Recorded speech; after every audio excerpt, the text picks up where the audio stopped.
Ele jurou nunca mais amar ninguém. Até que ela entrou em seu escritório com um segredo que mudou tudo. Eu carreguei aquela carta por 3 anos. Sabia o nome dele, sabia o endereço, sabia exatamente o que fazer.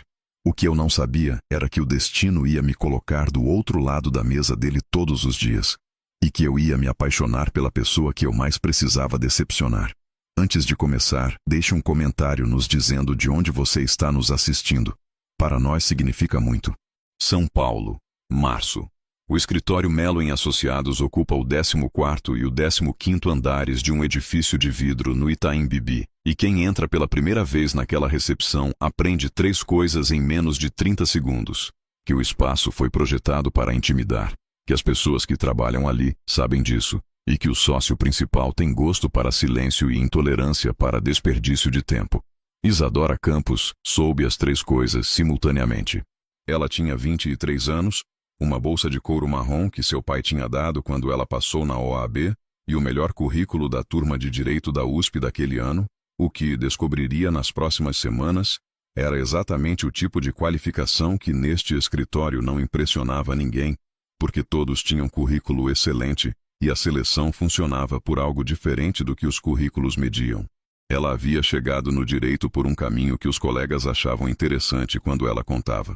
Havia começado medicina por 2 anos antes de entender que o que a interessava não era o diagnóstico em si, mas o que vinha antes e depois dele. O entendimento, a comunicação, o modo como informações sobre uma vida se transformam numa narrativa coerente com consequências reais. Transferiu no 3º semestre, recuperou o tempo que havia perdido, e terminou com as melhores notas da turma. A recomendação irrestrita de 3 professores que normalmente não recomendavam ninguém irrestritamente, e um peso na bolsa que havia carregado desde os 20 anos e que os professores não sabiam e as notas não mediam. O processo seletivo do Melo & Associados havia durado 4 etapas e 3 meses. Ela havia passado sem conhecer os nomes dos sócios. Apenas que era o melhor escritório de direito societário da cidade. Que entrar nele era, no mundo do direito de São Paulo, o equivalente de vencer uma competição, em que todos os participantes são excepcionais. Soube o nome do sócio principal no primeiro dia, soube o que esse nome significava no segundo.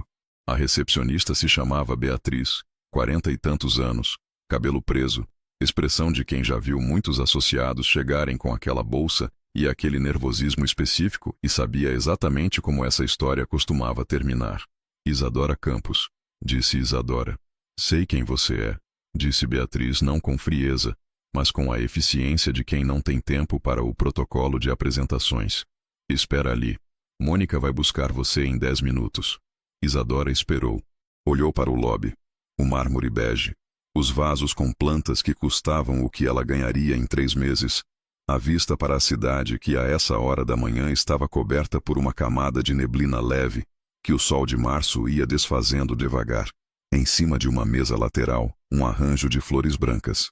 Ao lado do arranjo, nada, sem revistas, sem qualquer coisa que sugerisse que as pessoas que passavam por ali eram esperadas sentar e relaxar. Ninguém se sentava e relaxava neste escritório. Mônica chegou em 8 minutos. Não 10. O que Isadora registrou como dado sobre a cultura do lugar. Quando dizem 10, fazem em 8. Mônica tinha a energia específica dos coordenadores de RH, que já treinaram a eficiência, até ela virar instinto. Apresentou o escritório em 22 minutos exatos. Mostrou a sala dos associados. Explicou o sistema de protocolos. Mencionou os sócios em ordem hierárquica. O último nome da lista era o primeiro nome na placa do corredor. Dr. Jonas Melo, disse Mônica com um tom específico. O tom de quem enuncia algo que precisa ser enunciado, mas não requer comentário adicional porque o comentário está implícito na entonação. Sócio fundador, você vai trabalhar diretamente com o Dr. Melo nos casos de maior complexidade. Isadora ouviu o nome e sentiu alguma coisa mudar na temperatura do ar, o que era metafórico, mas que naquele momento teve uma qualidade física muito concreta. Jonas Melo. Ela conhecia esse nome. Conhecia esse nome há 3 anos, 6 meses e 14 dias. Havia parado de contar em algum ponto do segundo ano, mas o número estava guardado em alguma camada da memória que não tinha acesso voluntário, mas que se ativava quando necessário. Jonas Melo era o nome que estava escrito na frente do envelope que ficava na segunda prateleira da estante do apartamento da Vila Madalena, atrás do Código Civil anotado e do Manual de Processo Civil que havia usado no 3º ano e que ainda estava ali porque havia aprendido que nunca se sabe quando se vai precisar de Manual de Processo Civil. Mônica continuou apresentando o escritório. Isadora continuou ouvindo. Mas havia uma parte do cérebro, a parte que havia aprendido a funcionar em 2 planos simultâneos durante 3 anos, que estava processando a informação nova com a velocidade e a precisão de alguém que havia estudado direito. Implicações, consequências, o que muda e o que permanece. O que mudava, tudo. O que permanecia, a responsabilidade de entregar o envelope. Jonas Melo era o nome que estava no envelope que ela carregava na bolsa. Não naquela bolsa específica. O envelope estava em casa dentro do livro de direito constitucional que ficava na segunda prateleira da estante, atrás dos outros livros, numa posição que não era escondida, mas que exigia intenção para alcançar. Mas o peso daquele envelope era o mesmo peso que ela carregava há 3 anos em qualquer bolsa que usasse, em qualquer quarto em que dormisse, em qualquer conversa em que o silêncio durava tempo suficiente para que o pensamento voltasse para onde sempre voltava. Isadora? Mônica a olhava. Tudo bem? Sim, disse Isadora. Desculpe, continuando. Mônica continuou. Isadora continuou a ouvir. Mais uma parte do cérebro, a parte que tinha aprendido a funcionar em paralelo durante os 3 anos em que carregava um segredo que não sabia como entregar, estava processando uma informação nova e estruturalmente importante, que o destino, ou o acaso, ou a ironia específica das coisas que acontecem sem pedir permissão, tinha colocado Isadora Campos no mesmo edifício que Jonas Melo, todos os dias. A partir de hoje, Isadora tinha 20 anos quando conheceu Clara Melo. Clara tinha 32 e era advogada de família, e numa tarde de terça-feira em setembro de 3 anos atrás, havia chegado ao pronto-socorro do Hospital das Clínicas com uma dor abdominal que o médico de plantão, o chefe de residência, não Isadora, ela era só estagiária, havia classificado inicialmente como apendicite, e que nos exames posteriores revelou ser algo diferente. Mais sério. O tipo de diagnóstico que muda o ar da sala quando o médico o lê pela primeira vez. Isadora não estava presente quando o diagnóstico foi dado. Estava presente no corredor, com o prontuário na mão, quando Clara Melo saiu da sala de exames com aquela expressão que Isadora aprenderia a reconhecer nos anos seguintes. A de alguém que acaba de receber uma informação que não sabe ainda onde colocar. Você é médica? Perguntou Clara. Estagiária, disse Isadora. Mas você entende o que escreveram aqui? Não era uma pergunta. Era uma solicitação direta, a de uma mulher acostumada a fazer solicitações diretas e a receber respostas igualmente diretas. Isadora olhou o prontuário, explicou o que havia ali com a precisão que tinha aprendido na faculdade e com a humanidade que nenhuma faculdade ensinava, mas que alguns aprendiam por conta própria. O que significava, o que implicava, quais eram os próximos passos. Clara ouviu. Fez perguntas boas. As perguntas de alguém que processa informação complexa com eficiência e que quer entender, não que quer ouvir o que quer que tornasse a notícia mais palatável. Quando Isadora terminou, Clara ficou em silêncio por um momento. Obrigada, disse. Você foi a primeira pessoa hoje que me disse a verdade sem me tratar como se eu fosse partir em pedaços ao ouvi-la. Isadora ficou com esse elogio na memória por muito tempo. Clara voltou ao hospital 3 vezes nos 2 meses seguintes, e nas 3 vezes, Isadora estava de plantão, o que era coincidência, mas que com o tempo, se transformou em algo que tinha o formato da afeição. Clara que perguntava por ela, Isadora que reservava 10 minutos quando podia, as duas conversando nos corredores do HC sobre o laudo, sobre o tratamento, sobre as coisas que Clara havia decidido não contar para as pessoas que amava. Eram conversas que Isadora não esperava ter. Ela estava acostumada ao hospital como espaço clínico, onde as relações tinham papéis definidos e os papéis existiam para proteger as duas partes. Clara não parecia interessada em papéis. Tratava Isadora como alguém que estava ali por escolha e não só por função, o que era uma distinção que poucas pessoas faziam e que Clara fazia naturalmente, sem esforço.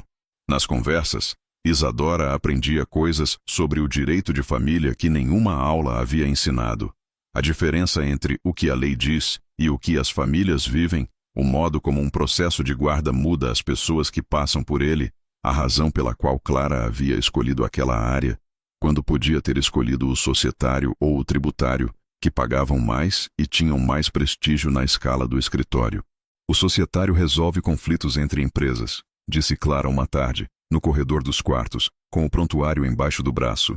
O de família resolve conflitos entre as pessoas que um dia se amaram. É mais difícil. É também mais real. Isadora havia guardado isso. Era o tipo de frase que guardava sem saber exatamente por quê. Só que havia algo nela que era verdadeiro de uma maneira que reconhecia mesmo sem ter ainda a experiência para verificar. Por que não conta para o seu marido? Perguntou Isadora certa vez, diretamente, da maneira que Clara havia ensinado a ser direta. Clara demorou um momento. Porque ele já perdeu demais, disse. E porque se eu contar, ele vai gastar o que nos resta tentando salvar o que não pode ser salvo. Prefiro que ele gaste esse tempo sendo feliz. Era a coisa mais sacrificial que Isadora havia ouvido de perto, e ao mesmo tempo, a mais específica. Não um gesto grandioso, mas uma decisão calculada de amor. O tipo que decide pela dor de carregar sozinha, em vez da dor de dividir. Isadora discordava. Mas não era seu lugar. Na quarta consulta, em novembro, Clara chegou diferente, mais quieta, com um envelope na bolsa. Preciso de um favor, disse. Isadora ouviu. Se algo acontecer, disse Clara, e havia nessa frase uma objetividade que não era frieza, mas era a frieza específica de alguém que havia processado a possibilidade e decidido agir em vez de resistir. Eu quero que você entregue isso ao Jonas, pessoalmente, com um envelope fechado. Isadora olhou para o envelope. Nome na frente, escrito à mão. Jonas. Por que eu? Perguntou. Porque você é honesta, disse Clara. E porque você não me conhece o suficiente para ter medo de entregá-la. O acidente aconteceu em dezembro. Clara ia ao consultório do oncologista quando o carro bateu. Uma Fusca que avançou o sinal na marginal. Clara estava com o cinto, o airbag abriu, mas o impacto do lado dela foi o errado no ângulo errado, e o que era tratável virou o que não era. Isadora soube no plantão seguinte quando o nome dela apareceu no sistema. Ficou parada na frente da tela por um momento. Depois fechou a janela e foi para a próxima tarefa, porque havia aprendido que era isso o que se fazia quando não havia alternativa útil para o choque. A próxima tarefa, o próximo prontuário, a próxima coisa que podia ser feita. Passou o resto daquele turno fazendo o seu trabalho com a precisão que o trabalho exigia. Não chorou no plantão. Chorou às 2h15 da madrugada no banheiro do hospital, por 12 minutos, com a porta trancada, e depois lavou o rosto e voltou para o corredor porque havia mais 4 horas de turno e o turno precisava ser completado. Às 3 da manhã, no vestiário, encontrou o envelope entre os pertences de Clara que o protocolo havia separado. Ficou com ele nas mãos por 22 minutos, sem fazer nada. O nome, Jonas, na letra de Clara. O envelope fechado. A promessa. Depois foi para casa. Colocou o envelope atrás do livro de constitucional. E entrou no 3º ano de direito como se o peso daquele envelope fosse algo que ela podia carregar ao mesmo tempo em que aprendia a fazer o resto das coisas. Podia. Ficou mais difícil com o tempo, não mais fácil, que era o oposto do que havia esperado. Podia. Ficou mais pesado com o tempo, mas podia. A primeira reunião com Jonas Mello foi na quarta-feira, 2 dias depois da chegada de Isadora. A sala de reuniões do 15º andar tinha a vista inteira da cidade. Nuvens baixas, o cinza específico de São Paulo quando o verão ainda não foi embora, mas o outono já avisa que vai chegar. A mesa era de carvalho escuro, 12 cadeiras, um projetor retrátil que descia do teto quando chamado. Isadora chegou 3 minutos antes do horário junto com outros 2 associados. Pedro, 26, segundo ano no escritório, e Fernanda, 28, terceira.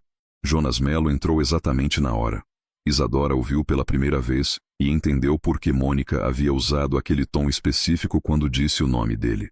44 anos, altura que ocupava o espaço de maneira que não precisava de volume.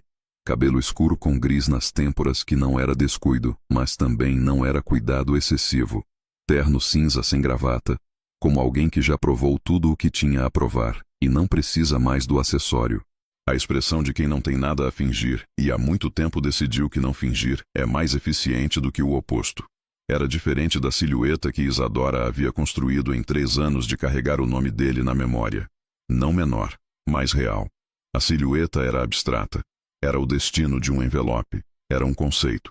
A pessoa que entrou na sala de reuniões era alguém que ocupava o espaço com a especificidade das pessoas reais, que têm hábitos e maneiras e uma história que não cabe numa ideia. Olhou para os 3 associados com a velocidade de quem faz avaliações rápidas e precisas. A varredura tinha a eficiência de alguém que aprendeu a ler gente cedo e que confia no primeiro diagnóstico, sem por isso deixar de revisar. Quando chegou em Isadora, parou meio segundo apenas. Depois continuou. Bom dia, disse sem aquecimento. O caso Bertolucci precisa de análise completa dos contratos de 2019 a 2023. 6 contratos. Cláusulas de não concorrência. 2 deles com adendos. Prazo: sexta-feira ao meio-dia. Sentou, abriu a pasta, começou. Isadora abriu o caderno e escreveu. Mas uma parte dela, a parte que havia passado 3 anos carregando o peso de um envelope, estava registrando outra coisa, que Jonas Melo tinha os olhos de alguém que dorme mal, não por trabalho, mas por algo que o trabalho não resolve. Que quando alguém fazia uma pergunta, ele ouvia com atenção completa antes de responder, o tipo de atenção que é rara e que quem tem raramente anota em si mesmo. Que havia uma fotografia na pasta que ele fechou depressa antes de sentar. Ela viu pela metade, o suficiente para reconhecer o cabelo castanho claro da mulher. Clara. Isadora olhou para o caderno. Escreveu. Contratos Bertolucci 2019-2023. Nos primeiros 15 dias, Isadora trabalhou. Trabalhou com a intensidade que havia desenvolvido nos 3 anos de direito e que seus professores identificavam como disciplina, mas que ela sabia ser outra coisa. O tipo de foco que cresce quando se precisa ocupar o cérebro para não deixar espaço para o que o cérebro preferia pensar. Os contratos do caso Bertolucci tinham inconsistências que Pedro havia catalogado, mas não interpretado. Isadora as interpretou, redigiu um parecer de 42 páginas e entregou na quinta-feira à noite, 18 horas antes do prazo. Ficou no escritório até às 11 da noite de quinta. A sala dos associados a essa hora tinha a qualidade específica dos espaços de trabalho depois do expediente. As mesas dos outros vazias, as telas apagadas, o barulho distribuído da cidade vindo de fora, mas amortecido pelo vidro duplo. Isadora trabalhou com o café frio e os documentos espalhados e a sensação dupla de quem está fazendo bem o que foi contratado para fazer e que, ao mesmo tempo, está usando o trabalho como escudo contra uma conversa que ainda não teve coragem de ter. Na manhã de sexta, encontrou um bilhete na sua mesa. Parecer lido. Pertinente. JM. 2 adjetivos. Nenhum elogio desnecessário. A letra era precisa, sem ornamento. A letra de alguém que escreve à mão como escreve tudo, de maneira direta, sem o que não é necessário. Era, soube de alguma forma, o equivalente Jonas Melo de uma ovação de pé. Pedro olhou para o bilhete com a expressão de quem viu algo que esperava levar 6 meses para conquistar. 2 adjetivos no primeiro mês, disse, com mais admiração do que ressentimento. Não faço ideia de como você fez isso. Isadora fez porque sabia direito. Mas também fazia porque precisava ter algo que preenchesse o espaço entre o momento em que chegava e o momento em que saía. E o caso Bertolucci tinha complexidade suficiente para preencher esse espaço sem deixar brechas. Ela não havia procurado Jonas para entregar o envelope. Havia pensado nisso todos os dias.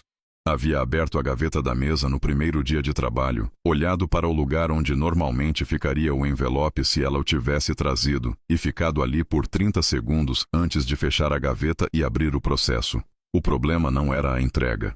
O problema era o depois.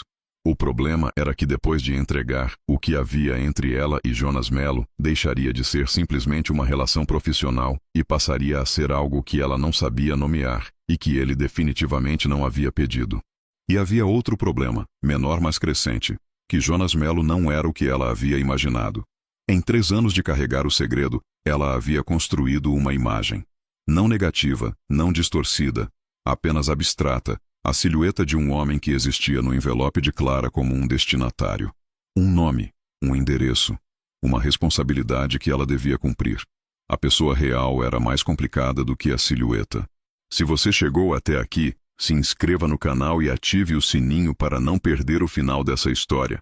Postamos histórias novas toda semana. O caso que mudou as coisas foi o Haverford, uma empresa de tecnologia com sede em São Paulo, 2 sócios, uma disputa de participação societária que havia começado como desentendimento e havia crescido até o nível em que os 2 sócios não se dirigiam mais à palavra e toda a comunicação passava pelos advogados. Jonas liderava pelo lado do sócio majoritário.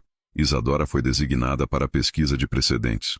Foi durante o Haverford que ela viu Jonas trabalhar de verdade, não numa reunião, não numa instrução rápida, mas na sala de análise às 8h30 da noite, quando os outros já haviam ido embora, e ele estava com 3 processos abertos na mesa e a postura de alguém que não sente o cansaço porque está completamente dentro do problema. A sala de análise do 15º andar tinha uma mesa menor do que a de reuniões, uma janela que dava para o lado do Itaim, onde a rua era mais tranquila, e a qualidade particular de um espaço que havia sido desenhado não para impressionar, mas para funcionar. Havia marcas de caneta nos blocos de rascunho. Havia post-its em cores diferentes com sistemas de categorização que Isadora foi aprendendo a ler nas semanas seguintes. Havia numa das prateleiras uma edição antiga do Código Civil com tantas marcações à margem que o texto original era apenas 1/3 do que havia na página. Isadora chegou com a pesquisa de precedentes impressa. Aqui, disse colocando na mesa. Ele não levantou os olhos dos documentos, mas o movimento que fez, pegar a pesquisa, colocá-la no ângulo específico em que lia documentos novos, com a mão direita livre para anotar, mostrava que havia registrado a chegada dela com a atenção periférica de quem consegue acompanhar várias coisas ao mesmo tempo sem perder o fio de nenhuma. Senta. Ela sentou. Explica o precedente do STJ de 2018. Ela explicou. Ele ouviu. Fez uma pergunta que ia direto ao núcleo do argumento. A pergunta que mostrava que havia processado tudo o que ela havia dito e identificado a parte mais vulnerável. Isadora respondeu. Ele considerou. Você está certa sobre a interpretação, disse. Mas o problema é que o juiz desta vara tem histórico de leitura restritiva. O que funciona no STJ não funciona aqui da mesma maneira. Então precisamos de um argumento subsidiário. Ele a olhou. Era a primeira vez que ele a olhava de fato. Não a varredura rápida da primeira reunião, mas o olhar de quem está considerando uma pessoa como interlocutora real. Qual seria o seu argumento subsidiário? Disse. Ela pensou por 8 segundos. Contou porque era o tempo real que levou. A cláusula de não diluição do contrato original. Se interpretada à luz da boa-fé objetiva, ela implica que o sócio minoritário tinha a expectativa legítima de manutenção da participação. O juiz pode rejeitar o precedente do STJ, mas dificilmente rejeita a boa-fé objetiva. Jonas ficou em silêncio por um momento. Desenvolve isso por escrito, disse. 100 páginas, não mais. Preciso para terça. 100 páginas era trabalho de fim de semana. Ela sabia que ele sabia que era trabalho de fim de semana. Ela disse que sim e não perguntou sobre hora extra porque neste escritório ninguém perguntava sobre hora extra. Estava indo embora quando ele disse: Como você chegou no Melo em Associados? A pergunta veio sem preparação, o tom diferente da instrução anterior.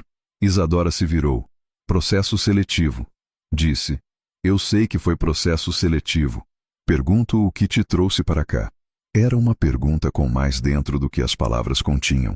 Isadora reconheceu isso porque havia 3 anos aprendera a reconhecer perguntas com mais dentro do que as palavras continham. Queria aprender com o melhor escritório de societário da cidade. Disse que era verdade. Não a verdade inteira, mas verdade. Ele assentiu. Voltou para os documentos. Terça, repetiu. O evento do escritório foi em abril. Comemoração dos 20 anos do Melo em Associados. Coquetel no próprio 15º andar. Os móveis da sala de reuniões empurrados para o lado, garçons com bandejas de champanhe. Os sócios e associados e alguns clientes selecionados numa reunião que tinha o formato de celebração, mas a textura de uma reunião de negócios com bebida. Isadora foi porque não se recusava a eventos do escritório. Ficou perto da janela com a taça e a vista, que naquela hora da noite era a versão mais bonita de São Paulo. As luzes do Itaim e da Faria Lima formando aquela teia específica que de cima parecia mais organizada do que era de dentro. Viu Jonas de longe. Ele era o tipo de pessoa que ocupa um espaço sem fazer esforço para isso. Estava em conversa com um cliente, a expressão controlada mais presente, a atenção que ela já conhecia. Mas havia algo diferente nele nessa noite. Algo que ela levou um tempo para identificar e que identificou quando viu o ângulo exato do perfil dele contra a luz. Que estava cansado de uma maneira que não era trabalho. Era a exaustão de alguém que vai a festas por compromisso e que em algum ponto da noite vai perceber que está cercado de pessoas e está completamente sozinho. Ela havia visto esse estado em pessoas que perderam alguém. Era um dos resíduos menos visíveis da perda. Não o choro, não a melancolia óbvia, mas esse estado específico de presença sem ancoragem, de estar em lugares e cumprir funções sem que o fundo emocional acompanhe o que o corpo está fazendo. Em 3 anos, havia pensado muitas vezes em Jonas Mello de maneira abstrata, como nome, como destinatário, como alguém que existia no outro lado do envelope. Nunca havia pensado nele como alguém que sentia a exaustão das festas que precisava comparecer, que tomava café que deixava esfriar, que tinha uma maneira específica de ler documentos novos. A pessoa real era mais difícil de carregar do que o conceito. Ela conhecia essa exaustão. Foi buscar outra taça e quando voltou havia parado perto da mesa onde ficavam os arranjos. Flores brancas, como na recepção. E havia percebido que ao lado dos arranjos havia uma fotografia numa moldura discreta que não havia visto antes. Jonas Mello, mais jovem, 10 anos talvez, num jantar qualquer. Ao lado dele, uma mulher. Cabelo castanho claro. Sorriso que era ao mesmo tempo confortável e específico. O sorriso de alguém que sorri para a câmera, mas está sorrindo de verdade, porque a pessoa ao lado é a pessoa que ela quer estar. Clara. Isadora ficou parada. Havia visto aquele rosto tantas vezes na memória, que ver numa fotografia teve o efeito estranho e desorientador das coisas que existem em 2 planos simultâneos. O plano da memória e o plano do real, que raramente se sobrepõem tão diretamente. Você a conhecia? A voz veio da sua esquerda. Jonas estava a 2 metros, a taça na mão, olhando para ela com aquela atenção que ela havia aprendido a reconhecer como a atenção real dele. Não a avaliação profissional, mas o interesse de alguém que notou algo e quer entender. Isadora precisou de um segundo para construir a expressão correta, para decidir o que era verdadeiro e o que era defensável. Para entender que esta pergunta específica, neste momento específico, era o momento em que podia dizer sim ou não, e que cada resposta tinha consequências completamente diferentes. Não, disse. Só notei a foto. Jonas olhou para a fotografia. Clara, disse com o tom de quem pronuncia um nome que tem peso próprio. Minha esposa. Faz 3 anos. Sinto muito, disse Isadora. Era a coisa mais verdadeira que havia dito naquela noite. Jonas assentiu com a cabeça. O movimento de quem recebe condolências há tempo suficiente para ter desenvolvido uma resposta automática que não é fria, mas é economicamente necessária.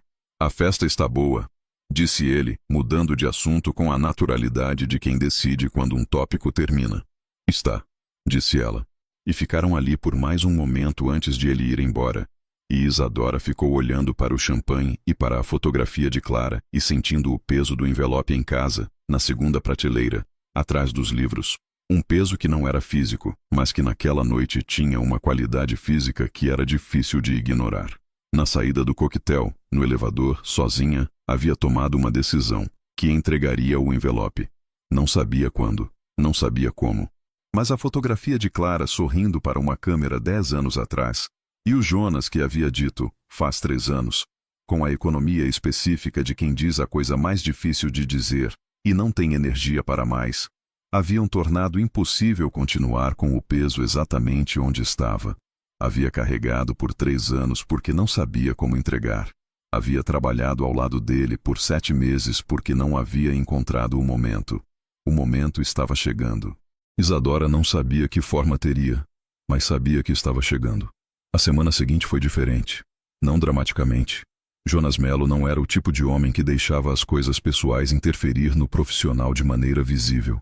Mas Isadora havia aprendido a ler as diferenças pequenas, e havia uma diferença pequena na forma como ele a incluía nas discussões do Haverford, não mais só como pesquisadora, como interlocutora, como alguém cujas análises ele considerava antes de responder. Era uma distinção que os outros associados notavam. Você está no mapa dele, disse Pedro numa tarde de quinta. Isso é bom. É também quando as coisas ficam complicadas. Complicadas como? Pedro bebeu o café. Ele é exigente de um jeito específico. Quando você entra no mapa dele, a régua sobe. Não é ruim. É o que você quer se quer aprender. Mas é intenso. Isadora sabia o que era intenso.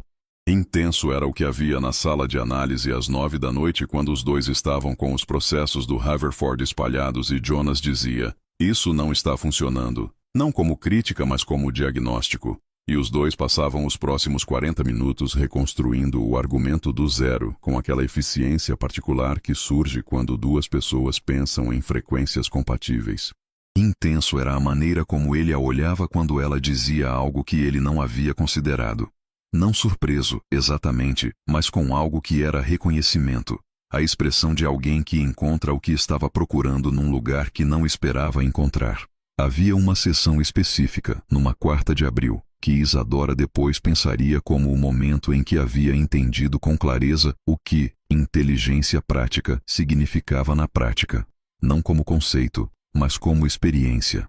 Eram 11 da noite. A sala de reuniões tinha o ar levemente quente de um espaço fechado por muitas horas, e Jonas havia colocado os documentos na mesa com o gesto específico de quem está prestes a começar do zero.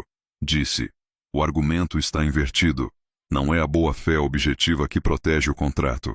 É o contrato que evidencia a boa-fé objetiva. E enquanto dizia, Isadora viu o argumento mudar de forma na própria frente como uma figura de perspectiva que de repente se encaixava no ângulo certo. E entendeu de onde vinha a reputação. Tinham ficado até meia-noite construindo o argumento novo.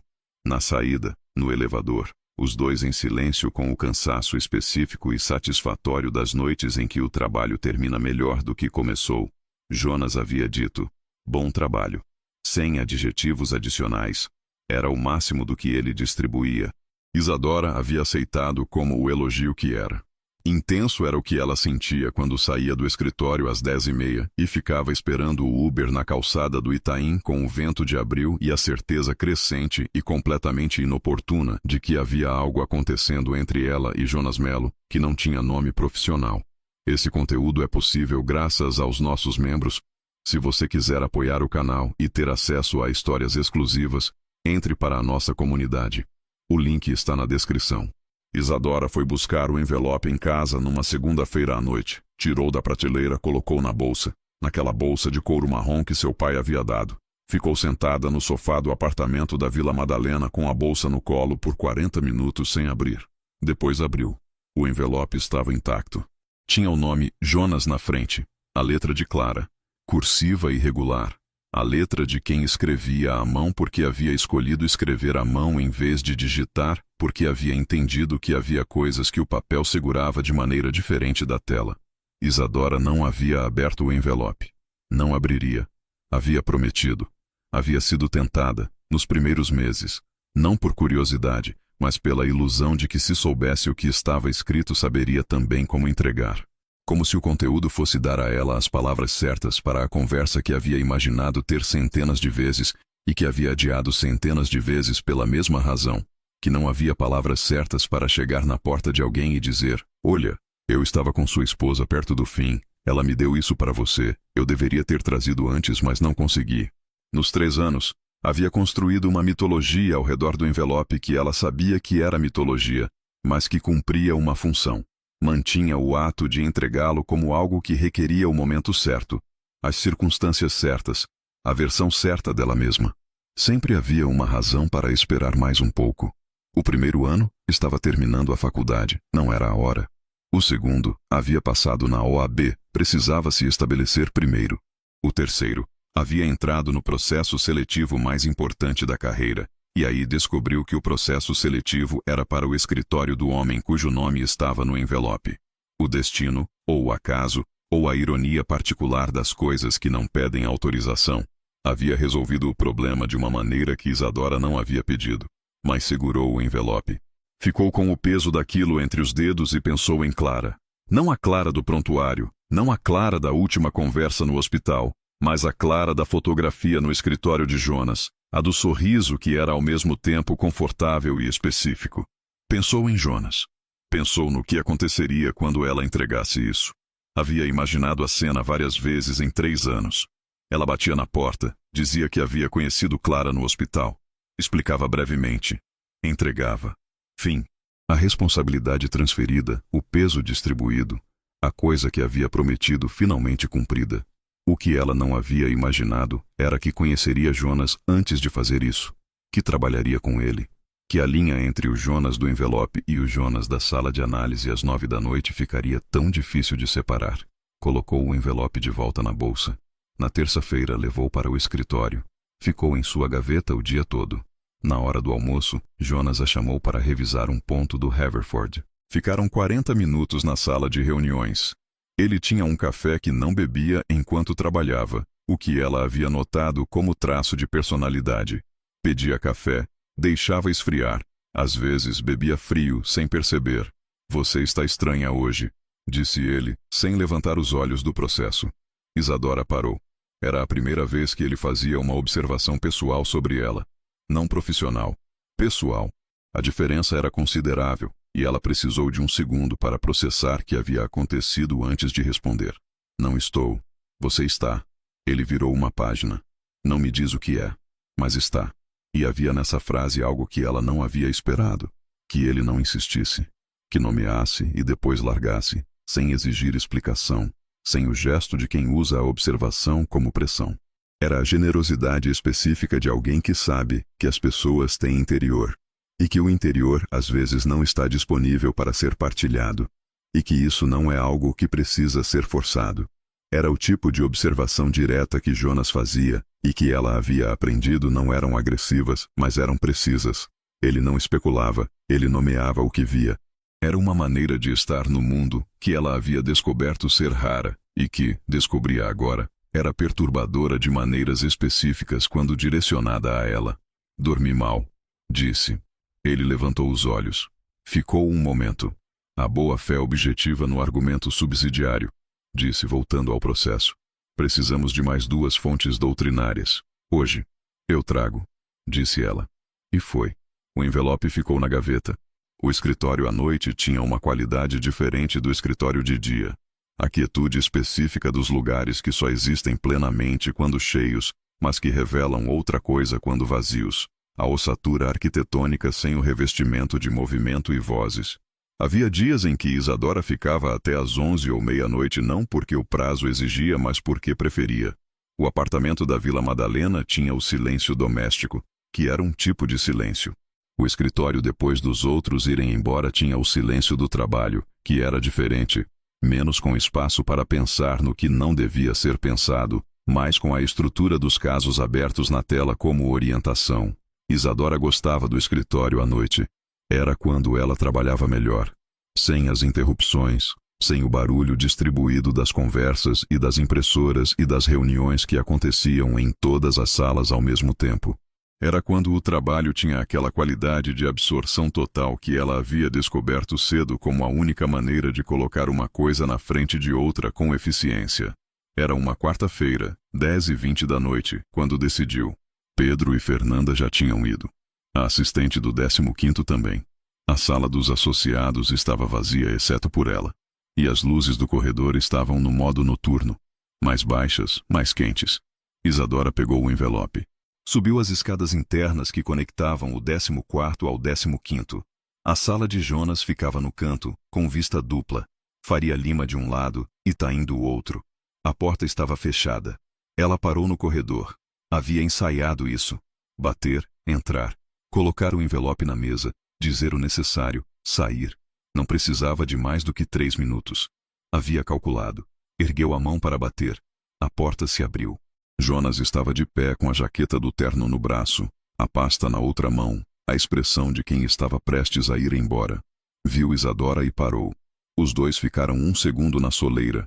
O corredor do 15º estava vazio, as luzes no modo noturno mais baixas do que de dia. A cidade lá fora com o ruído amortecido que São Paulo tem de noite quando você está no 15º andar. presente mas distante, como um fundo que existe mas não interfere. Isadora, disse ele.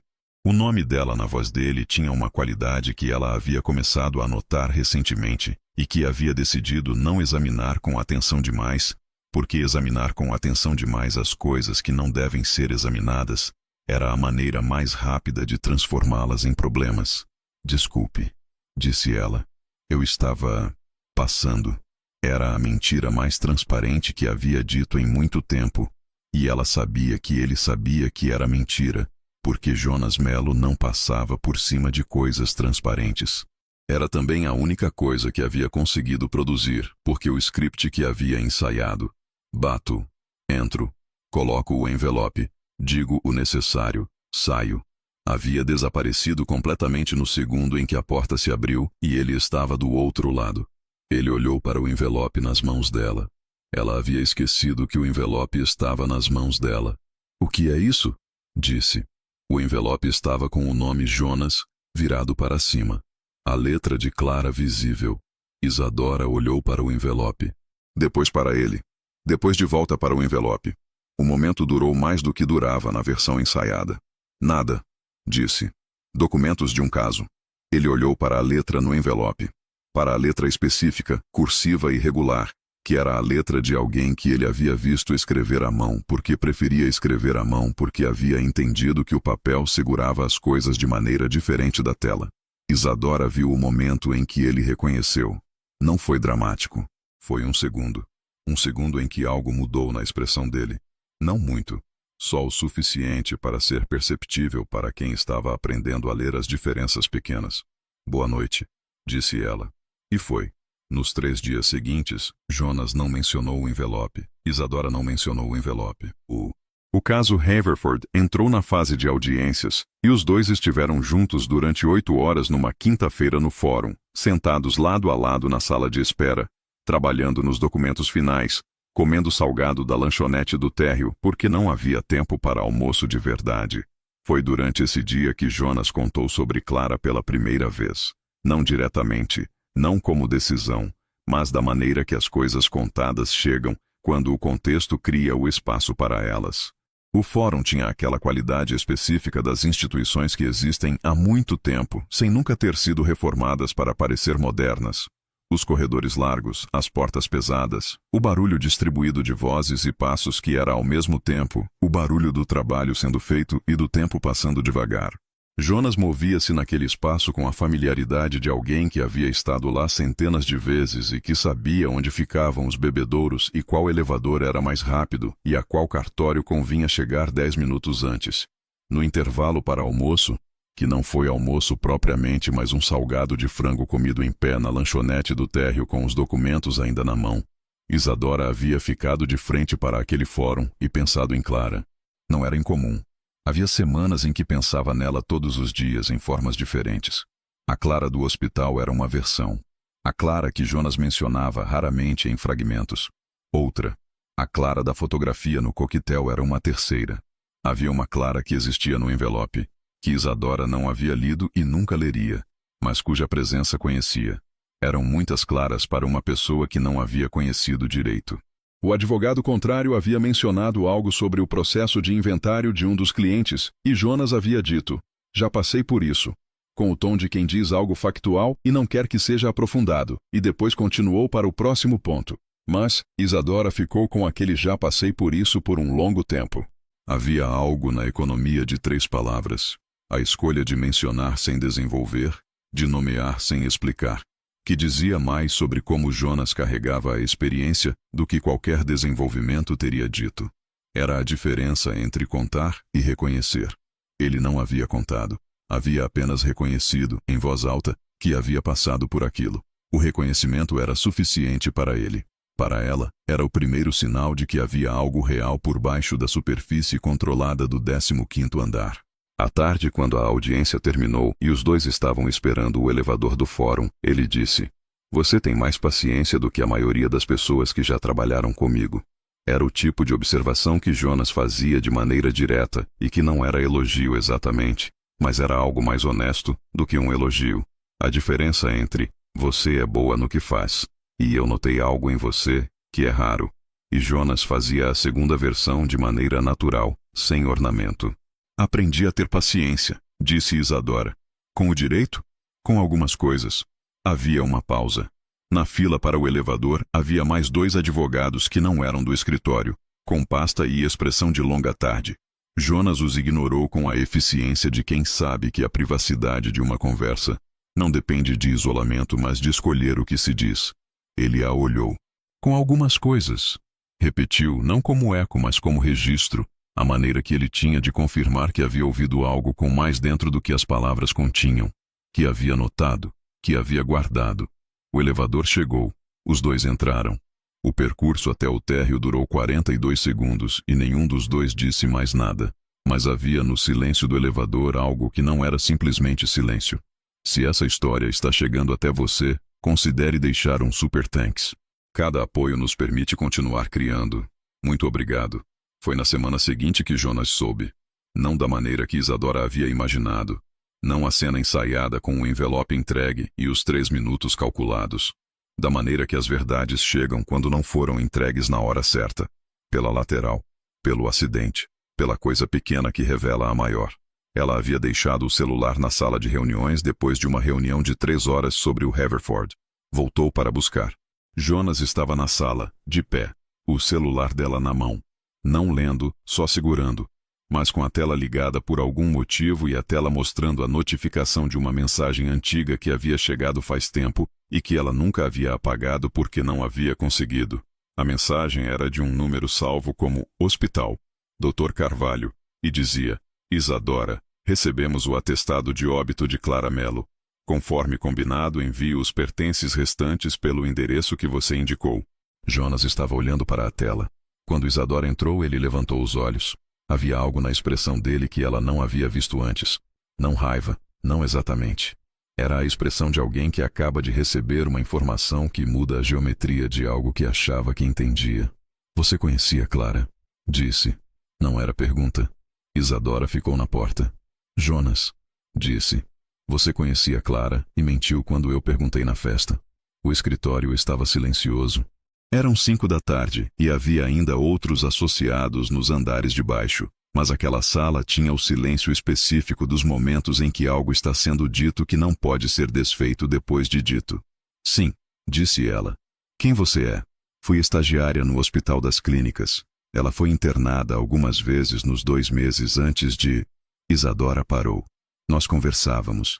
Ela me pediu um favor. Jonas ficou muito quieto. Que favor? Isadora abriu a bolsa. O envelope estava lá. Havia voltado a andar com ele depois daquela noite no corredor. Não por plano, mas porque algo havia mudado e carregar o envelope em casa havia começado a parecer uma forma de fuga. Colocou sobre a mesa. O nome, Jonas, voltado para cima. A letra de Clara. Jonas olhou para o envelope durante um momento muito longo. Não o pegou imediatamente. Ficou parado, com os 2 punhos apoiados sobre a mesa de reuniões, olhando para aquele pedaço de papel como se precisasse de tempo para entender o que era antes de tocá-lo. O que era? O que significava? O que havia dentro? O escritório estava quieto. Era aquela hora de fim de tarde, em que a luz de São Paulo muda de direção, e o que entra pela janela não é mais direto, mas refletido. O tipo de luz que amolece os ângulos das coisas. Isadora viu o momento em que ele reconheceu a letra. Foi sutil, um movimento quase imperceptível na expressão. Não de choque, mas de reconhecimento. A letra de Clara era específica, tinha uma maneira de fazer o J fora do nome dele que era única, e Jonas havia visto essa letra em bilhetes e cartas e listas, e tudo o que se escreve no tempo de um casamento. Havia visto o suficiente para reconhecê-la numa mesa de reuniões.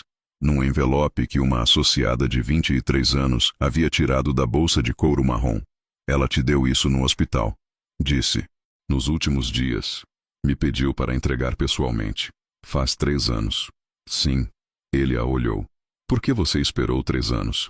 Era a pergunta que ela havia ensaiado responder e que agora, com ele à sua frente e a resposta na ponta da língua, parecia insuficiente de todas as maneiras possíveis. Tentei, disse. Fui ao endereço da época, 2 vezes. Você havia se mudado. Depois, parei um tempo. E depois o tempo passou. E ficou mais difícil, não mais fácil.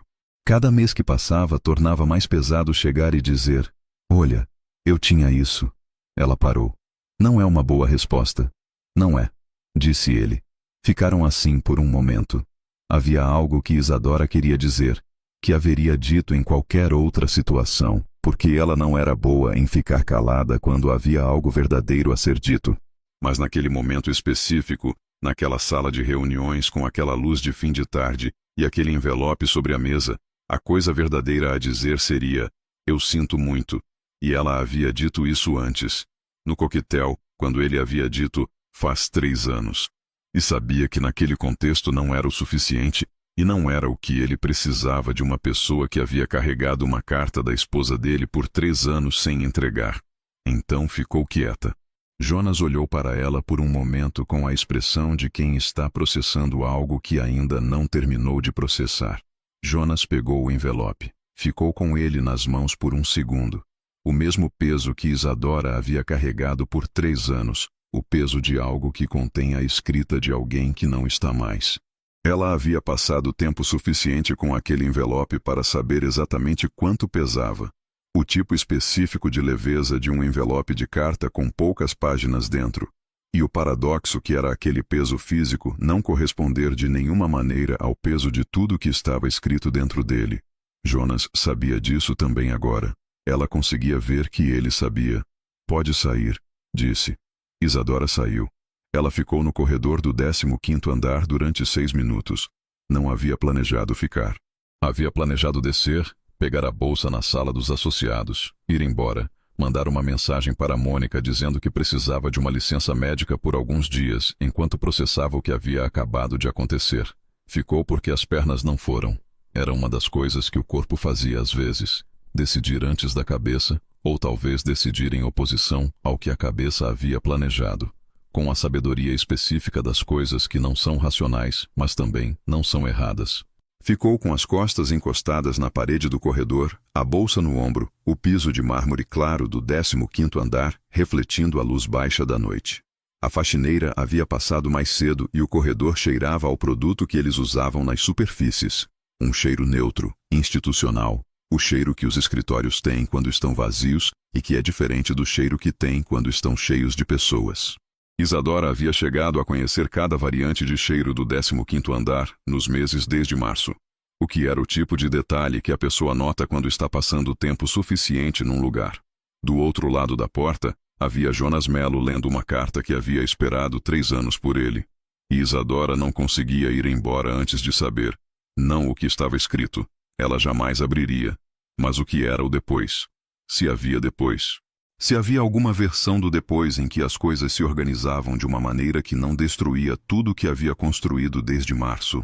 Pensou em Clara, não na Clara do hospital, que era a que havia guardado na memória por mais tempo. A Clara dos tubos e dos papéis e da voz que era mais calma do que alguém numa cama de UTI tem direito de ser. Mas na Clara que havia descrito Jonas no envelope. A Clara que havia decidido, com a frieza específica de quem não tem tempo para outra coisa que não a verdade. O que valia ser dito e o que valia ser deixado. Clara havia deixado a felicidade dele, com uma precisão que Isadora só havia entendido completamente nos meses dentro do escritório, enquanto aprendia a reconhecer as camadas do Jonas Melo que não estavam no processo seletivo e que não estavam no nome escrito na fachada. Havia calculado certo nisso pelo menos. "Porque você é honesta," Clara havia dito. "E porque você não me conhece o suficiente para ter medo de entregar." Isadora ficou olhando para a porta fechada e pensou que Clara havia calculado errado em pelo menos a segunda parte. Depois de 6 minutos, ouviu algo vindo da sala de reuniões que não era a voz de Jonas. Era o silêncio específico de uma sala onde alguém está lendo algo que não esperava e que está mudando, enquanto lê, alguma coisa que estava estabelecida. Isadora ficou com a testa encostada na parede fria do corredor e pensou em Clara dizendo: "Porque você é honesta e porque você não me conhece o suficiente para ter medo de entregar." Clara havia calculado errado em pelo menos uma das duas coisas. Ela não foi trabalhar na quinta-feira. Mandou mensagem para Mônica dizendo que estava com febre, que era desculpa, mas era a desculpa que cabia. A única alternativa honesta teria sido: "Entreguei a carta e agora preciso de um dia para entender o que aconteceu depois disso." E essa alternativa não cabia num campo de texto de mensagem corporativa. Ficou no apartamento da Vila Madalena com o celular desligado e Presença, a gata que havia adotado no segundo ano de direito e que tinha o talento específico de dormir em cima de qualquer coisa que a dona estava tentando usar. Ficou no sofá durante boa parte da manhã e pensou no que acontecia agora. Presença não entendia o problema e demonstrava isso de maneira consistente. Subia no colo, descia, voltava, e a cada vez que descia, levava junto a esperança de que a situação tinha solução simples. Isadora havia aprendido a apreciar isso. A maneira que os gatos tinham de ignorar o peso das situações humanas e tratar o presente como o único tempo disponível. Havia algo funcionalmente útil nessa ignorância. Havia duas possibilidades. Primeira, Jonas processava a carta, decidia que Isadora havia agido de má fé ao não dizer que a conhecia, e pedia para Mônica transferi-la para outro sócio, ou simplesmente não a incluía mais nos casos. Era a possibilidade mais provável. Também era a possibilidade que colocava em risco os 7 meses de trabalho no Mello em Associados e o Haverford, que estava próximo de ser fechado, e uma série de outras coisas que não eram apenas profissionais, mas que ela ainda não havia nomeado completamente. Segunda, Jonas processava a carta, e havia algo depois disso que ela não conseguia imaginar porque não havia um roteiro para essa situação. Isadora preferia ter roteiro. O direito a havia ensinado que casos complexos ficam manejáveis quando você tem estrutura. Aqui não havia estrutura. Pegou o envelope que tinha guardado na gaveta, o envelope vazio, o que sobrara depois de entregar a carta, e ficou com ele na mão por um tempo. O papel ainda cheirava levemente ao perfume que havia estado ao lado dele por 3 anos, na prateleira do livro de direito constitucional. Ou talvez cheirasse só ao papel, e o resto fosse memória. Era difícil saber, às vezes, onde terminava o objeto e começava o que carregávamos dentro dele. Na sexta de manhã o celular voltou a ligar. Havia uma mensagem de Jonas. Não era e-mail. Era mensagem de texto, pelo número pessoal que estava nos contatos do escritório, mas que ele nunca havia usado para associados. Preciso conversar. Hoje, se possível. Pode ser fora do escritório. Isadora ficou olhando para a mensagem por um tempo. Depois escreveu. Tudo bem. Onde? Ele respondeu com um endereço. Um café na rua Oscar Freire, 12h. Jonas já estava lá quando ela chegou. Sentado perto da janela, sem a pasta, sem os documentos. As mãos sobre a mesa, o café à frente. Parecia diferente fora do contexto do escritório, não menor, mas mais presente de uma forma diferente, sem o revestimento institucional que o espaço do Mello em Associados sempre acrescentava. Isadora sentou, pediu água. Jonas ficou olhando para a mesa por um momento antes de falar. Eu li, disse, 2 vezes. Isadora esperou. Jonas tinha as mãos sobre a mesa, abertas, não crispadas. A postura de alguém que processou algo difícil e chegou do outro lado não ileso, mas de pé. Havia algo diferente na maneira que ele ocupava aquela cadeira naquele café em comparação com a maneira que ocupava qualquer cadeira em qualquer contexto do escritório. Sem a mesa de carvalho escuro, sem os processos, sem o enquadramento institucional que dava ao Jonas do Mello em Associados uma armadura que provavelmente não havia sido planejada como armadura, mas havia se tornado isso com o tempo. Ela sabia. Desde novembro soube que não ia, e não me disse. Eu fiquei 3 anos achando que foi um acidente que aconteceu sem aviso, sem preparação, sem... Ele parou. Quando continuou, a voz estava com a mesma qualidade controlada de sempre, mas com algo diferente por baixo.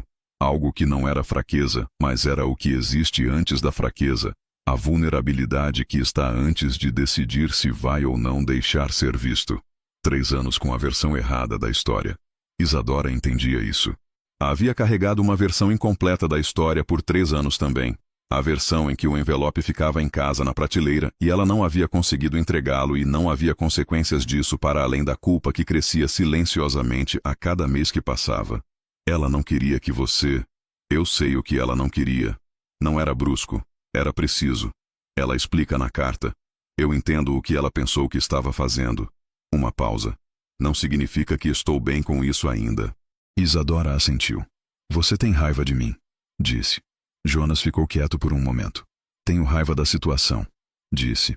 Você podia ter chegado antes. Mas também entendo que não era simples. Ele levantou os olhos. O que não entendo é por que você aceitou trabalhar aqui sem me dizer. Não sabia que era você, disse.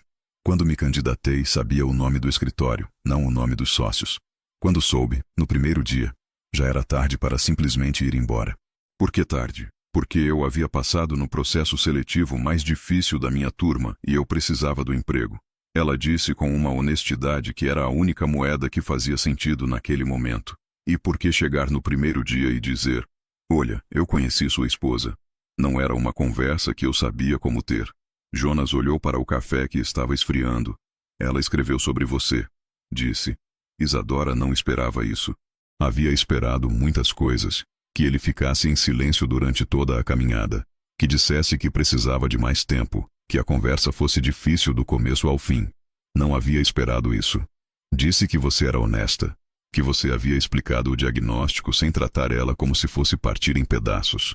Que havia sido o único dia daqueles 2 meses em que ela havia saído do hospital se sentindo como uma pessoa inteira e não como um paciente. Isadora ficou quieta. Havia guardado essas palavras de Clara como uma pessoa inteira e não como um paciente. E elas haviam mudado alguma coisa na maneira como ela pensava sobre o que fazer com uma vida na medicina, e depois sobre o que fazer com uma vida no direito, e depois sobre como falar com as pessoas que estavam nos 2 lados das mesas do Melo Eng Associados, os clientes e os advogados, e a diferença entre tratar alguém como caso e tratar alguém como pessoa. Ouvir que Clara havia escrito sobre aquilo era ouvir que aquela conversa havia importado de ambos os lados. O café em frente a Isadora estava quente, mas ela não conseguia pegá-lo. Ela era, disse Isadora, e parou, e começou de novo. Ela era a pessoa mais direta que eu já conheci. Num sentido bom. Do jeito que faz você querer ser mais direta também. Jonas ficou olhando para ela por um longo momento. Eu sei, disse, com o tom de quem confirma algo que já sabia, mas que ganhou um peso novo ao ouvir de fora. Ficaram em silêncio por 1 minuto, que era o tipo de silêncio que não é vazio. Você pode continuar no escritório, disse Jonas. Se quiser. Não era oferta fácil. Isadora sabia que não era. Obrigada, disse. Ele pegou o café. Bebeu, provavelmente frio. O argumento de boa-fé objetiva do Haverford está sólido, disse, voltando para a versão profissional da voz. Mas a segunda fonte doutrinária que você citou precisa de nota de rodapé mais precisa. Isadora sentiu algo que não era alívio exatamente, mas era da mesma família. Corrijo hoje, disse. Saíram do café às 2:30. Na calçada da Oscar Freire, antes de seguirem em direções diferentes, Jonas parou por um segundo. Isadora. Ela virou. Obrigado por não ter ido embora, disse. Naquele corredor. Havia coisas que podiam ser ditas sobre isso. Uma resposta completa teria explicado que ela havia ficado porque as pernas não foram. Porque havia carregado o envelope 3 anos e não conseguia ir embora sem saber se havia um depois. Porque Clara havia pedido que ela entregasse e ela havia entregado. E o mínimo que devia era esperar o resultado. Mas havia também a versão mais simples, que era a verdadeira sem ser a completa. Eu sabia que ia ser importante, disse. Ele assentiu. Virou e foi. Isadora ficou na calçada por mais um momento com o sol de outubro, quase novembro, e o movimento específico da Oscar Freire numa quarta de tarde. E pensou que Clara havia calculado certo em pelo menos uma coisa. O peso do envelope havia chegado ao lugar certo. O que veio depois foi lento. Não no sentido de hesitante, no sentido de cuidadoso. O ritmo das coisas que são construídas com a consciência de que o material é frágil e que a pressa é o erro mais comum de quem trabalha com coisas frágeis. Jonas não mudou de maneira súbita.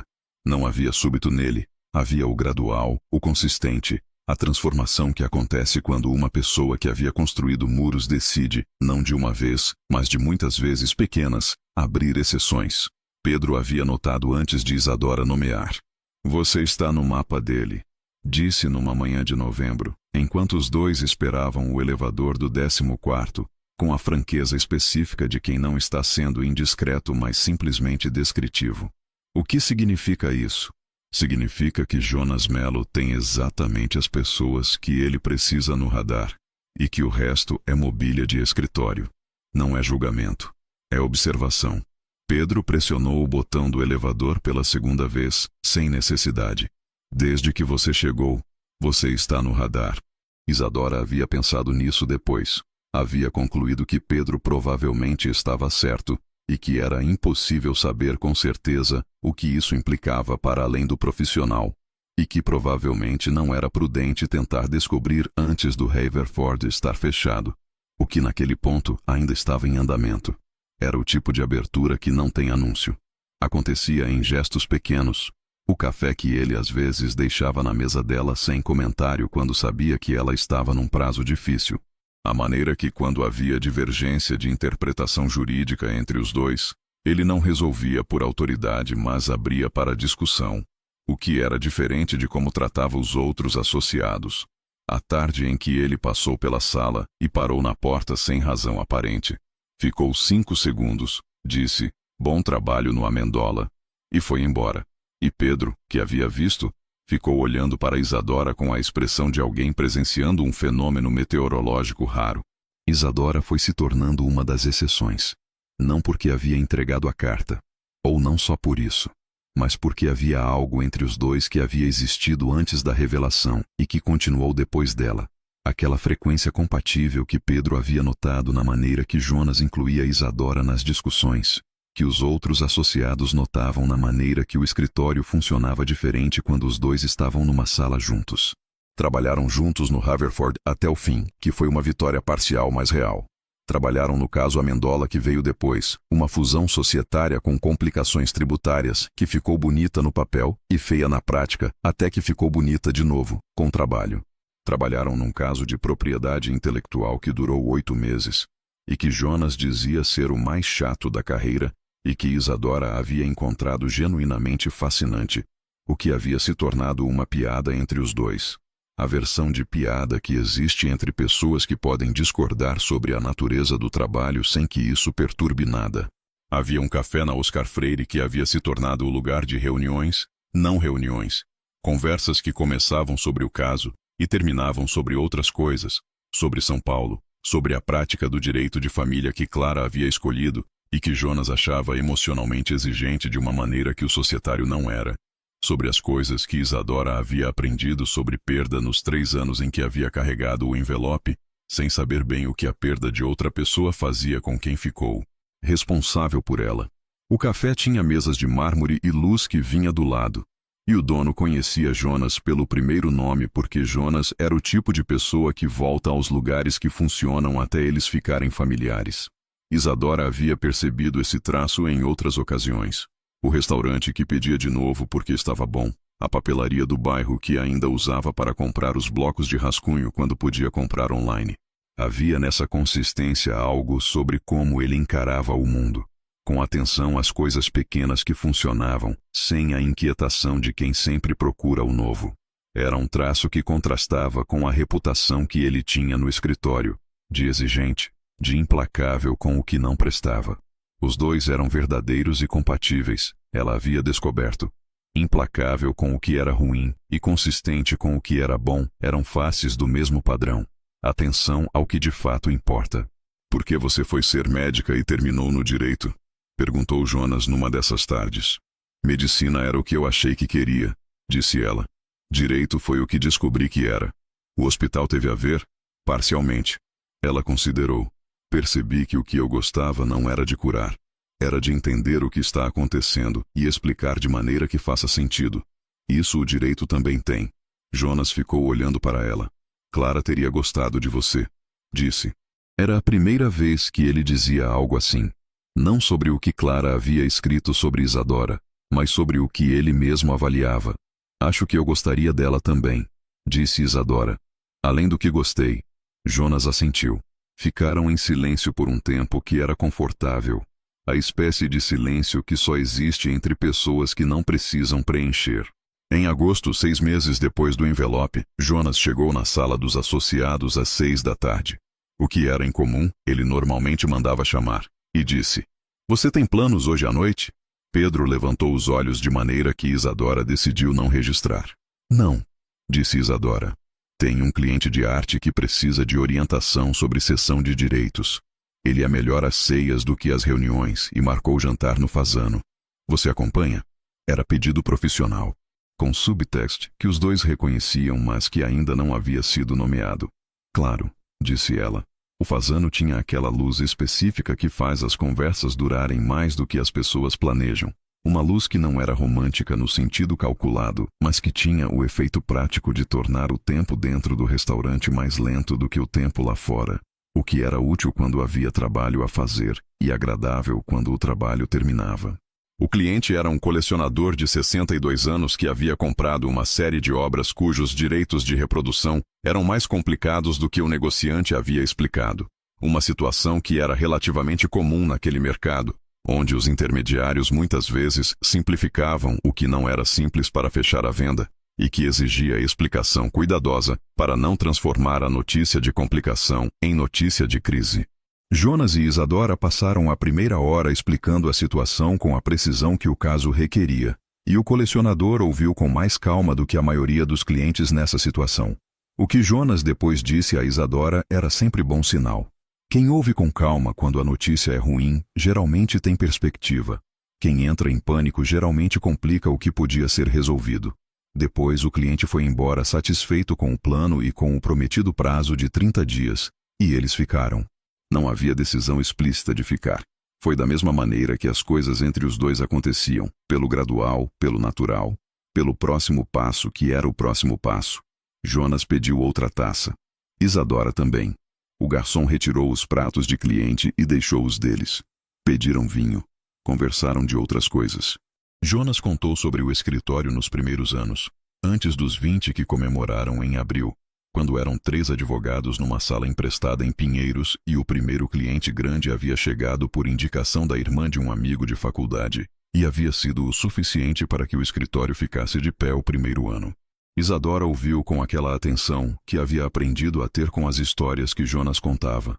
Não muitas, mas quando contava, eram específicas, tinham detalhes que mostravam que havia pensado nelas, que as guardava de alguma maneira. E o segundo ano? Perguntou. O segundo ano foi melhor que o primeiro. O terceiro foi o que consolidou. Ele girou levemente o copo. No direito, a reputação é o único ativo que importa de verdade. Tudo o resto é consequência. Você pensou nisso quando foi viúvo? A reputação do escritório? A pergunta saiu mais direta do que Isadora havia planejado.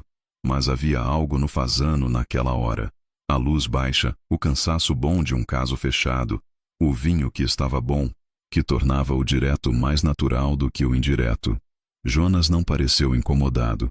Pensei no oposto, disse, que o escritório precisava de mim independente de qualquer coisa que eu estivesse sentindo, que havia pessoas que dependiam do que funcionasse. Uma pausa. Retroativamente acho que foi isso que me manteve funcional nos primeiros meses. Não era saúde, era estrutura. Estrutura funciona, disse Isadora. Funciona até o ponto em que você percebe que está vivendo dentro da estrutura e não dentro de uma vida. Ele a olhou. Você passou por isso quando mudou de medicina para direito. Não era pergunta. Era a observação de alguém que havia pensado nisso. Passei, disse ela, mas por motivos diferentes. Quais? Ela contou. Não tudo. Havia partes da história da medicina e da carta que ainda pertenciam ao espaço entre os dois com cuidado, e não ao fazano num jantar de quarta, mas o suficiente. A sensação de que a medicina curava os corpos, e que ela havia descoberto que queria também entender as estruturas que organizavam as relações entre as pessoas, que o direito era isso de uma maneira que a medicina não era. A sensação de começar de novo aos 22 em vez de terminar, que havia parecido uma derrota e que havia se revelado outra coisa. Jonas ouviu do mesmo jeito que ouvia os argumentos jurídicos mais complicados, com a atenção completa de quem está construindo uma compreensão e não apenas registrando palavras. Você fala pouco sobre você, disse ela quando terminou. Falo quando tem motivo, disse ele. Hoje tem? Ele a olhou com a expressão que ela havia aprendido a reconhecer como a expressão antes da resposta honesta. Parece que tem, disse. Em setembro, ele a levou ao Ibirapuera numa tarde de sábado que não havia sido planejada, mas que aconteceu da maneira que as coisas entre eles aconteciam. Ele havia ligado às 10 da manhã perguntando se ela estava em casa. Ela estava. Ele disse que ia passar em 20 minutos. Caminharam pelo parque com aquela calma que o parque tem nos sábados de manhã, quando ainda não está cheio, quando a luz de setembro em São Paulo é do jeito que setembro tem o hábito de ser generoso. Em algum ponto da caminhada, perto do lago, Jonas disse: "Eu não sabia como continuar depois que ela foi." Isadora andou ao lado dele sem dizer nada, esperando. Não no sentido dramático, no sentido prático, como se organizar para uma vida que havia sido projetada com outra pessoa dentro. Todos os sistemas que dependiam de dois e que de repente precisavam funcionar com um. "E conseguiu", disse Isadora. "Consegui porque não havia alternativa." Uma pausa. "Não é o mesmo que estar bem." "Não", concordou ela. "Não é." Ele a olhou. "Você carregou a carta 3 anos porque não conseguia entregar. Eu entendo isso agora de uma maneira que não entendia quando fiquei bravo." Isadora ficou quieta. "Às vezes a coisa certa de fazer é a mais difícil de fazer", disse ela. "Não porque somos covardes. Porque sabemos o peso do que vamos causar." Jonas ficou andando por um tempo. O Ibirapuera tinha aquela qualidade de setembro. Uma luz que já não era a do inverno, mas ainda não tinha a intensidade do verão. Uma temperatura que era confortável sem ser quente. A vegetação do parque com aquela cor específica de quando as coisas começam a acordar depois do período mais seco. Havia famílias com crianças, casais, pessoas correndo. A versão do parque que era a mais democrática e também a mais bonita, segundo Isadora, que havia chegado a essa conclusão numa tarde de setembro de 2 anos atrás e que agora estava confirmando. "A carta mudou algo", disse Jonas. "Não sobre como me sinto pela perda, mas sobre o que eu entendi que era a perda. Ela não foi embora fugindo. Ela foi embora porque não havia outro caminho e porque me amava o suficiente para não me deixar carregar aquilo junto com ela." Havia algo na voz dele quando disse isso que não era a qualidade controlada habitual. Era mais próximo de como ele havia soado no café na Oscar Freire quando havia contado sobre os primeiros anos do escritório. Sem armadura, com a especificidade das coisas que são verdadeiras e não precisam ser polidas para soar bem. "Eu ia carregar junto com ela", disse Isadora. "Eu sei. Por isso ela não contou. Não é justo." "Não." Uma pausa. "Mas faz sentido." Para ela fazia sentido. Ele ficou quieto por um momento. "A carta também disse para eu ser feliz." Com aquelas palavras. Como se soubesse que eu ia precisar de permissão. "Ela te amava muito", disse Isadora, com a certeza de quem sabe isso de uma fonte direta. "Eu sei." Uma pausa. "A carta também disse para eu ser feliz." Com aquelas palavras exatas. Como se soubesse que eu ia precisar de permissão. Isadora olhou para o lago. Precisava. Jonas ficou um momento. "Sim", disse, com a honestidade de sempre. Havia algo que Isadora queria perguntar, e que havia estado calada por semanas, desde a Oscar Freire, desde a tarde em que tinha voltado para o escritório, com a certeza de que podia ficar, mas sem a certeza do que ficar significava, exatamente, para além dos aspectos profissionais. Perguntou: "O que você vai fazer com ela?" "Com a carta." Jonas ficou em silêncio por um tempo longo. O tipo de silêncio que ele usava quando estava construindo a resposta com cuidado, e não simplesmente buscando as palavras. "Guardar", disse. "Do jeito que se guarda uma coisa que tem peso, mas que já foi carregada." Ele olhou para a frente, para o caminho entre as árvores. "É diferente de esquecer, e é diferente de ficar preso." Isadora entendia isso melhor do que a maioria das pessoas entenderia.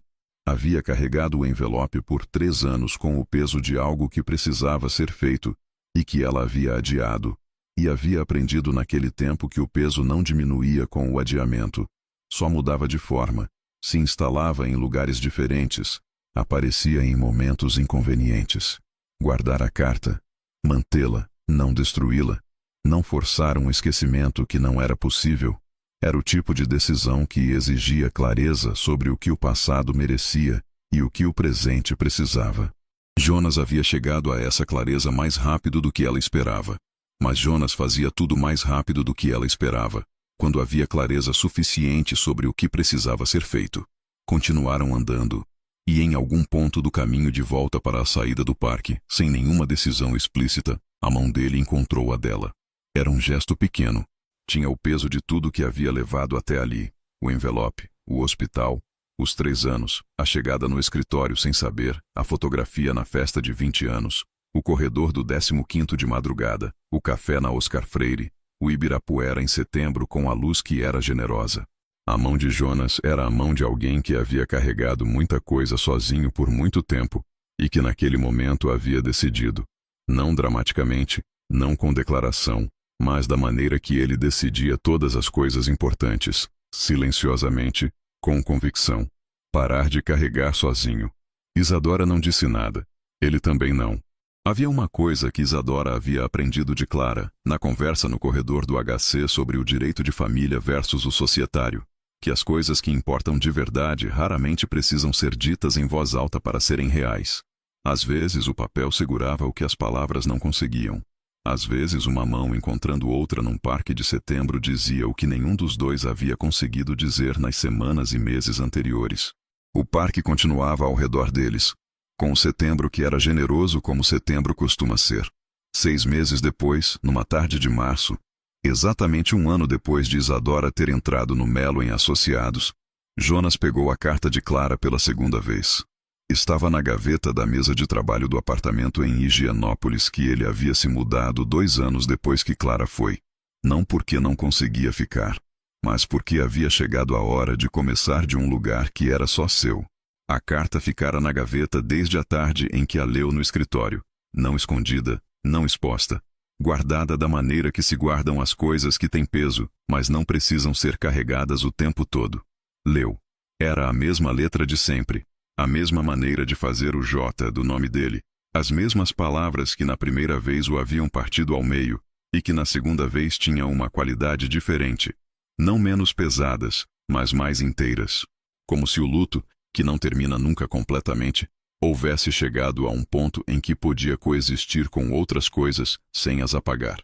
Havia uma linha perto do fim que na primeira vez havia lido depressa demais para reter e que na segunda vez ficou. Clara havia escrito: "Você vai entender com o tempo que eu sabia o que estava fazendo. Não porque era fácil, era o mais difícil, mas porque te amava o suficiente para não te amarrar ao que não podia ser mudado. Vai em frente. É isso que peço." Dobrou com cuidado, colocou de volta. Do lado de fora São Paulo tinha chuva fina de março, a mesma do dia em que Isadora havia chegado pela primeira vez ao Melo em Associados com a bolsa de couro marrom e o melhor currículo da turma, e o envelope que havia carregado por 3 anos. Ela estava na cozinha fazendo café com aquela competência específica dela para qualquer coisa que exigisse precisão, incluindo café.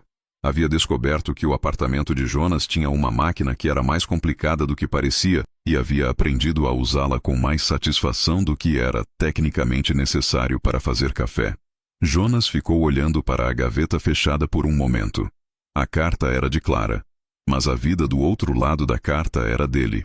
Depois foi para a cozinha. Ela levantou os olhos quando ele entrou. Havia algo no jeito que ela levantava os olhos, com aquela atenção que havia visto pela primeira vez numa sala de reuniões e que havia aprendido, no último ano, a reconhecer como a atenção específica que era para ele, não para o sócio fundador do Melo em Associados. Para ele. Não disse nada. Já havia aprendido que com ele os momentos importantes raramente precisavam de palavras para serem completos. Que o silêncio entre eles tinha uma qualidade que poucas coisas têm. Era confortável e era suficiente. Ele também não disse nada.